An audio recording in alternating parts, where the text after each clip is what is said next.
Le journal Bénédicte Kanda. Madame, Monsieur, bonjour. Au sommaire de ce 12h30, le terrorisme menace la substance même de nos États. C'est pourquoi vaincre le terrorisme est notre seule option. Déclaration du chef de l'État-fort Essadine Gnassingbé à la réunion de haut niveau sur la lutte contre le terrorisme en Afrique, réunion tenue hier à Abuja au Nigeria. Prendre des dispositions pour que les sociétés d'assurance ne fassent plus faillite, c'est la préoccupation de l'Institut international d'assurance. Une rencontre se tient en ce sens depuis hier à Lomé. Le réchauffement climatique affecte les travailleurs selon un rapport de l'Organisation internationale des travailleurs. Des métiers de la terre sont les plus exposés. Et puis sport football, l'AS OTR bute sur Tombo FC en clôture de la 20e journée de la D1 Lonato. Score final 0 but partout.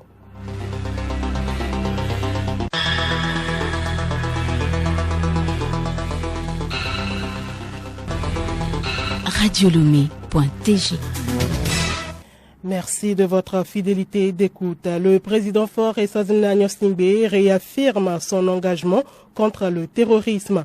Notre seule option est de vaincre le terrorisme. C'est ce qu'a déclaré le chef de l'État togolais à la réunion de haut niveau sur la lutte contre le terrorisme en Afrique, tenue hier à Abuja au Nigeria.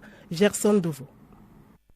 Le président de la République, son Excellence fort Essadine Gnassingbé, a pris part ce 22 avril 2024 à Abuja au Nigeria à une réunion de haut niveau sur la lutte contre le terrorisme en Afrique, sur le thème renforcement de la coopération des institutions régionales pour répondre à la menace évolutive du terrorisme en Afrique. Après examen de la situation socio-sécuritaire dans les différentes régions du continent, les leaders africains ont identifié les défis et enjeux liés au terrorisme ainsi que les mécanismes innovants à adopter collectivement pour venir à bout de ce fléau qui remet en cause la pérennité des États. Dans son allocution, le président de la République a insisté sur la nécessité de faciliter le financement international des actions de lutte et de renforcer la coopération militaire entre les États ayant des contextes spécifiques. Le terrorisme menace la substance même de nos États. C'est pourquoi, au fond, vaincre le terrorisme est notre seule option. Ma conviction de vaincre le terrorisme dans la sous-région ne peut s'étendre sans une coopération interétatique efficace. Et nous devons être à même de remporter les victoires militaires dans un contexte de menaces platéiformes et de conflits asymétriques, a précisé le chef de l'État. Le chef de l'État a aussi appelé au renforcement de la synergie entre les forces de défense et de sécurité et à déployer les institutions efficientes dans un contexte de réorganisation des équilibres mondiaux dans un cadre renouvelé. Sans négliger l'impact des initiatives prises pour rallier nos populations au maintien de l'état de droit et leur assurer les conditions de vie améliorées, il me paraît que c'est par une organisation réformée que nous pouvons vaincre le terrorisme. Cette nouvelle organisation de la coopération militaire que j'appelle de mes vœux doit impérativement prendre en compte le contexte mondial, a-t-il indiqué. À noter qu'au Togo, pour faire face aux menaces sécuritaires, au terrorisme et à l'extrémisme violent, le chef de l'État a fait prendre d'importantes mesures aussi bien militaires que sociales, avec notamment le programme d'urgence pour la région des Savanes, PURSA. Merci à vous, Gerson Dovo. La suite de cette édition, les candidats aux élections législatives et régionales jouent leur dernière carte pour convaincre les électeurs à voter leur programme élaboré pour le futur développement du Togo. Sur le terrain, des messages des candidats sont pleins de promesses et de charme pour mobiliser les électeurs et les convaincre d'aller voter lundi prochain. Et dans le cadre de sa mission de couverture sécuritaire du processus électoral, la FOSEL R 2024 s'est déployée dans la journée du 22 avril 2024 sur toute l'étendue du territoire national. Au terme de ce déploiement, 350 meetings, 11 caravanes et 64 porte-à-porte ont été sécurisés par les éléments de la FOSEL R. La FOSEL R déplore le fait que malgré les multiples rappels à l'apaisement et à la non-violence, au cours de cette campagne, quelques incidents ont été enregistrés dans la Kéran, canton de Warengo, refus de passage d'une caravane unir sur un pont de fortune par un groupe de jeunes surexcités du dit canton. Dans le moyen mono, canton de Katomé, Interdiction de meeting du parti net par un villageois armé de machettes. Ces incidents ont été dissipés par l'intervention de la FOSEL R 2024, appuyée par certaines autorités locales. La FOSEL R 2024, une fois de plus, félicite les différents acteurs politiques pour leur bonne collaboration et les encourage à poursuivre leurs efforts de sensibilisation pour une campagne apaisée. Et en ce qui concerne la couverture de ces élections par les journalistes, le CONAP réagit à l'affaire du journaliste et écrivain français Thomas Dietrich. C'est suite donc au communiqué du procureur de la République. Selon le Conseil national des patrons de presse, l'entrée illégale et sans accréditation dans un pays pour réaliser des reportages ne peut être considérée comme du journalisme, mais relève plutôt d'un certain activisme et d'une provocation menée pour des raisons que seul le confrère Dietrich maîtrise. Le CONAP regrette ces méthodes contraires à l'éthique et à la déontologie journalistique de certains confrères. Le CONAP exhorte tous les journalistes locaux et internationaux intéressés par la couverture médiatique du double scrutin du 29 avril prochain à respecter les procédures légales en vigueur au Togo pour éviter de telles situations désagréables qui n'honorent pas la profession.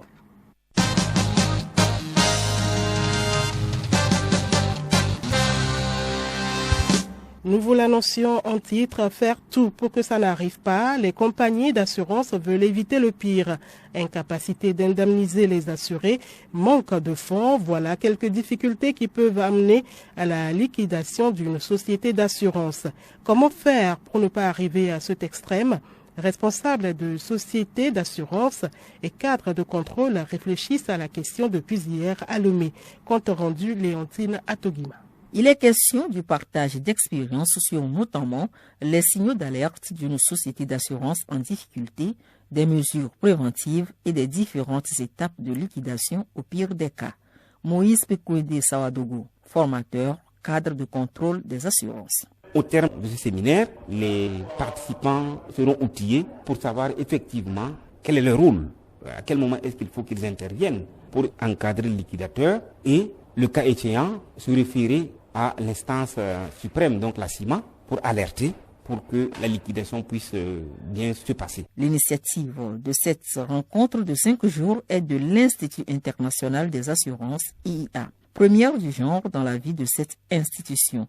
Les raisons qui ont mené à l'organisation de ce séminaire avec Michael Saoudi, représentant du directeur général de l'IIA. Il part d'un constat, il y a eu des liquidations de sociétés d'assurance dans certains des pays et on constate que cela présente un danger lorsqu'on arrive à la liquidation. Les contrôleurs des assurances et même ceux qui sont désignés pour jouer ce rôle de liquidateur ne sont pas toujours très bien outillés dans la maîtrise des procédures relatives à la liquidation. Étant donné que pour les compagnies d'assurance, il s'agit d'une procédure particulière et l'objectif normalement est de sauvegarder les intérêts des assurés et des bénéficiaires des contrats d'assurance. Donc on devrait tout faire pour éviter. Mais lorsque cela arrive, il faut avoir la maîtrise des procédures relatives à la liquidation. Le directeur national des assurances du Togo, Elom Assignon, a relevé l'importance de ce séminaire qui répond aux défis extrêmes auxquels font face les industries d'assurance. Et Léontine, quels sont les signaux qui alertent qu'une société d'assurance est en difficulté? Plusieurs facteurs peuvent alerter la société d'assurance en situation critique. Tout d'abord, lorsqu'un assureur est dans l'incapacité de garantir les intérêts des assurés, en cas de sinistre, c'est qu'il y a problème. Quelques précisions avec Moïse Sawadougou, cadre de contrôle. Quand vous voyez qu'une compagnie d'assurance n'arrive pas à payer les sinistres, parce que l'obligation principale d'un assureur, c'est payer les sinistres. Vous encaissez l'argent, quand il y a un problème, il faut payer. Donc lorsque vous n'êtes pas en mesure de faire face aux sinistres, c'est un indicateur.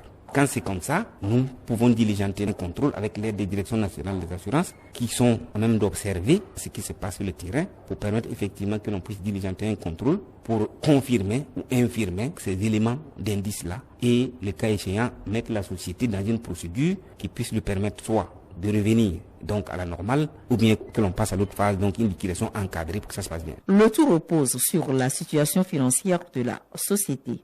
Retrouvons Sawadougou Moïse. La trésorerie ne doit pas descendre en deçà de 10% des engagements réglementés. Dès que vous avez ça, la réglementation vous oblige à remonter le niveau donc de la trésorerie. Quand vous n'êtes pas en mesure de faire ça, vous avez une infraction, nous on interpelle, on vient sur le terrain, on engage la procédure pour comprendre ce qui se passe.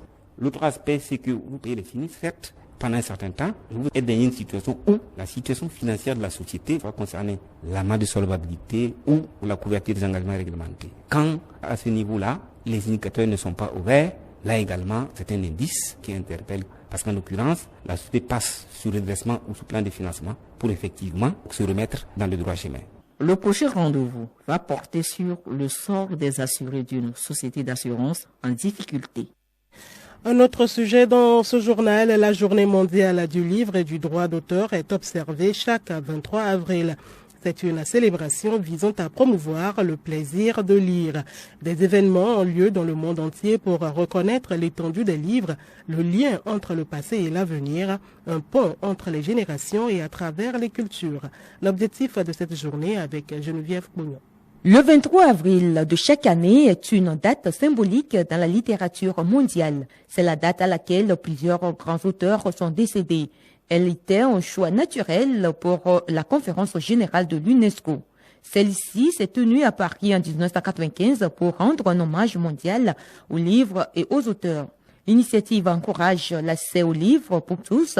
En se faisant le champion du livre et du droit d'auteur, l'UNESCO défend la créativité, la diversité et l'égalité d'accès à la connaissance grâce à son travail à tous les niveaux, allant du réseau des villes créatives de la littérature à la promotion de l'alphabétisation et de l'apprentissage mobile, en passant par la promotion de l'accès libre aux connaissances scientifiques et aux ressources éducatives, avec la participation active de toutes les parties prenantes, auteurs, éditeurs, enseignants, bibliothécaires, institutions publiques et privées, ONG humanitaires, médias et tous ceux qui se sentent motivés pour travailler ensemble à cette célébration mondiale. La Journée mondiale du livre et du droit d'auteur est devenue une plateforme permettant de rassembler des millions de personnes dans le monde entier. Pour Audrey Azoulay, directrice générale de l'UNESCO, à l'occasion de cette journée, les livres sous toutes leurs formes nous permettent en effet de nous instruire et de nous informer, mais aussi de nous divertir, de décrypter le monde tout en nous ouvrant une fenêtre sur l'altérité. Pour que les livres puissent déployer tout leur pouvoir, il est néanmoins essentiel qu'ils reflètent la diversité linguistique de notre monde. Geneviève Pognon, il faut ajouter que le livre nous ouvre les portes du monde. Il est à la recherche de technologies innovantes et un personnel jeune dans le secteur agricole pour assurer la relève. Le CORAF, à travers son programme de résilience du système alimentaire, a octroyé des bourses d'études à 9 étudiants en master et en thèse. Ces derniers partagent depuis hier à Lomé leurs expériences avec leur encadreur, Odette Pira. Le Conseil ouest et centrafricain pour la recherche et le développement CORAF, qui attend des résultats pratiques, suit de très près le processus de la recherche. Il s'agit de voir les démarches, les méthodes de ses bénéficiaires pour juger de la fiabilité de la recherche à la fin.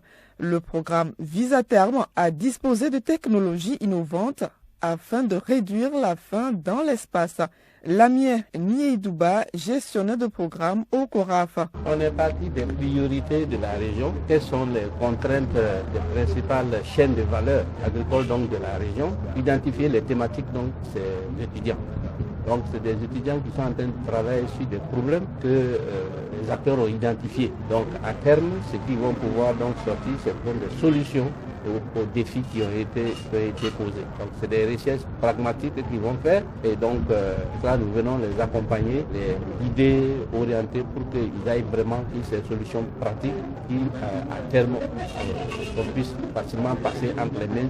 Ils vont faire le tour de comment ils comptent s'y prendre, quelles sont les méthodes qu'ils veulent utiliser pour y arriver, quels sont les résultats que donc ça va donner et les autres participants sont là pour avoir aussi un regard. Est-ce que le problème posé et la méthode qu'on veut utiliser va permettre d'arriver à des résultats tangibles? Et l'audio Amouablé, ivoirienne, l'une des bénéficiaires de des programmes, explique le choix de son projet de recherche. Il y a un très grand problème qu'on n'arrive pas à discerner parce qu'il est invisible. Il s'agit des carences en micronutriments. Alors mon projet consiste à évaluer les carences là et comment combler ce déficit en micronutriments qu'on a aujourd'hui par l'utilisation des ressources qu'on voit tous les jours mais qu'on ne prête pas attention. Il s'agit des insectes comestibles. Donc à travers ces insectes-là, on peut combler le déficit alimentaire chez les enfants et les conséquences, surtout les femmes en âge de procréer et les femmes enceintes. Les travaux prennent fin ce mardi. Vous suivrez à la fin du journal l'invité Lamien Nyeyi-Doba qui va revenir en détail sur ce sujet. Le réchauffement climatique affecte les travailleurs. Certains métiers sont particulièrement exposés. Les paysans, par exemple, sont 35 fois plus susceptibles que les autres de mourir d'un coup de chaud que les autres. C'est selon un rapport de l'Organisation internationale du travail. Juliette Camdet. Le rapport documente l'impact du réchauffement de la planète sur la santé et la sécurité au travail. Cela concerne 70% des travailleurs dans le monde. La liste des risques auxquels le changement climatique expose le monde du travail est longue et les conséquences sont très graves. Des morts, des millions d'accidents du travail, des maladies cardiovasculaires, des problèmes respiratoires et des cancers. Pour l'Organisation internationale du travail, il est urgent de prendre en compte à l'échelle des nouveaux risques pour la santé au travail et d'adapter les législations et les règlements en vigueur. L'actualité sportive football, la rencontre entre l'AS Tombo de Dacha et l'AS OTR interrompue ce dimanche en raison d'intempéries a été disputée hier au stade municipal d'Atakpamé. Les deux écuries se sont séparées dos à dos sur un score vierge nul de 0 but partout. Alounoyoué.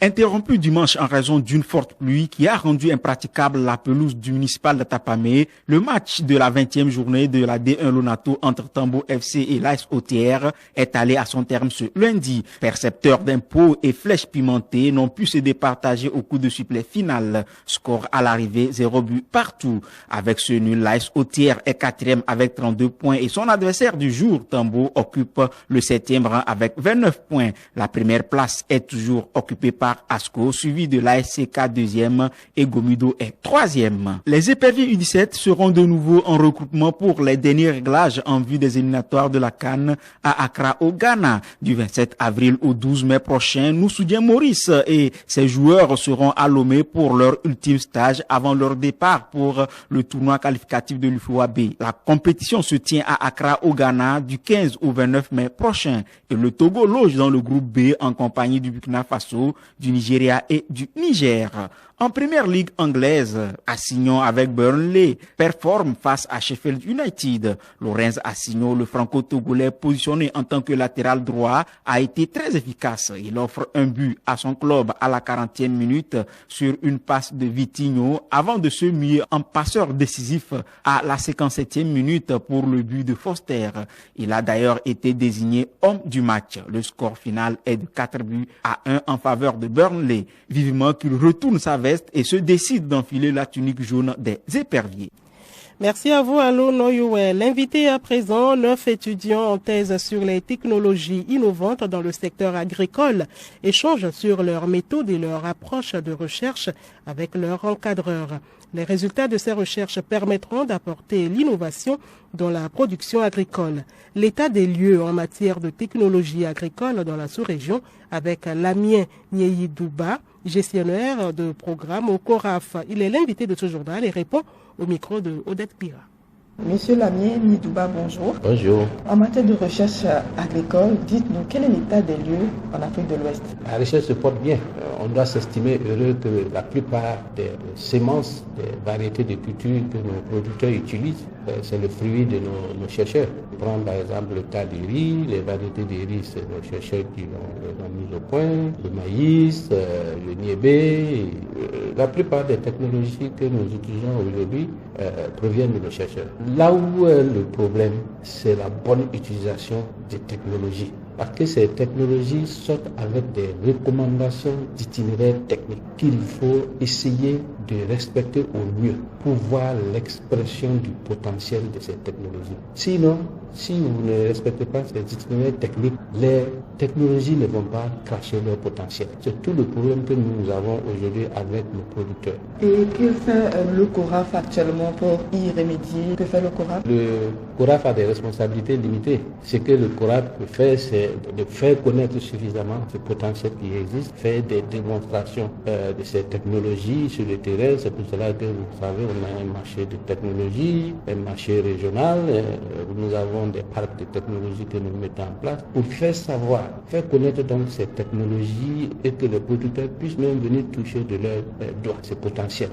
Le problème à un autre niveau, c'est que, comme je dis d'abord, quand ils prennent ces technologies, ils ne les utilisent pas selon l'itinéraire qu'on leur dit. Mais il y a un autre problème où ils disent que nos technologies ont un coût, souvent hors de leur portée. Donc il faut une politique d'accompagnement financier pour leur permettre d'accéder à cette technologie. Et c'est là que les ministères de l'Agriculture ont vraiment un rôle à jouer. Parce que c'est eux qui sont dans ces politiques, qui gagnent des financements. Votre institution actuellement finance la thèse de presque une dizaine d'étudiants. Dites-nous à quelle fin? Le constat est là.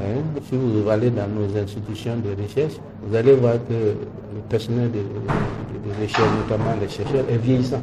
C'est vieillissant, ils vont bientôt aller à la retraite et nous n'avons pas une masse critique de jeunes derrière pour assurer la relève. Et donc la politique du CORAF et même beaucoup de partenaires financiers qui nous accompagnent, donc la Banque mondiale qui finance donc ce programme de résilience du système alimentaire, c'est aussi appuyer la formation de cette élèves. Nous, au niveau régional, on les appuie, mais quand tu prends les pays qui bénéficient du programme de résilience, chaque pays a des ressources pour investir dans la formation de ces jeunes-là, pour comme je l'ai dit, assurer la relève. Et à ce niveau, ils font à un plus grand nombre. Les pays peuvent aller à 30, 40 jeunes à former. Pour terminer, à la fin, comment se fera la gestion des résultats de ces retraites? Les défis sur lesquels les étudiants vont travailler, c'est des défis qui ont été soulevés par les acteurs de la région. Donc ils attendent des solutions. Et une fois que ces solutions sont là, on va mettre à la disposition des utilisateurs. Monsieur Lamien Niedoubar, merci. Je vous en prie. Merci à Odette Pira et à son invité. L'information insolite pour terminer. L'initiative d'un restaurateur fait le buzz en Italie. Il se propose de confisquer le smartphone de ses clients en échange d'une bonne bouteille de vin. Objectif, privilégier la convivialité et la discussion autour des tables. Il veut en finir avec les tables silencieuses où personne ne s'adresse la parole à cause du smartphone qui attire l'attention et le regard. Et 90% des clients acceptent le deal.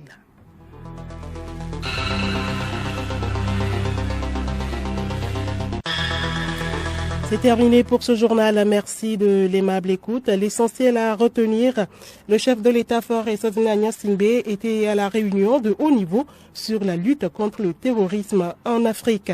Réunion tenue hier à Abuja, au Nigeria. Le journal est fini, mais restez avec nous pour la suite de nos programmes.